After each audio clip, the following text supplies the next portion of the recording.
Presidente, sembra stia arrivando a una conclusione la complessa vicenda delle case popolari di Favara. Sì, giunge a conclusione. Ieri abbiamo letto una comunicazione dell'assessore Carmen Virone, l'assessore al ramo, che proprio comunicava alla città e soprattutto agli interessati che siamo quasi diciamo, a conclusione dell'iter. Questa mia per diciamo, esprimere a nome mio, dell'istituzione che rappresento, del signor Sindaco che in questo momento non si trova a Favara, proprio nei confronti di quanti con diciamo, caparbietà si sono impegnati al fine di raggiungere nel più breve tempo possibile l'obiettivo.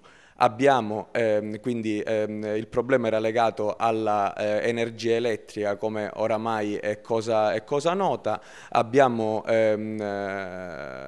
diciamo, interpellato e chiesto l'aiuto dell'onorevole Nino Bosco, che si è prontamente prodigato al fine di risolvere la questione. L'onorevole Nino Bosco ha contattato l'ingegnere Salupo, che è il responsabile regionale dell'Enel, ha risolto diciamo, nel più breve tempo possibile, nel giro di alcune ore, la vicenda. Ci dicono che possiamo risolvere il problema potenziando la cabina elettrica che si trova vicino il campo sportivo, e successivamente quindi si interesseranno gli altri lavori, magari con la posa di una nuova cabina. Quindi, da parte mia e da parte del sindaco di Favara, il ringraziamento va all'assessore Carmen Virone, va all'assessore Enzo Biancucci, all'onorevole Nino Bosco, ai dipendenti comunali e a quanti hanno in questi mesi e in questi anni lavorato caparbiamente per raggiungere questo obiettivo.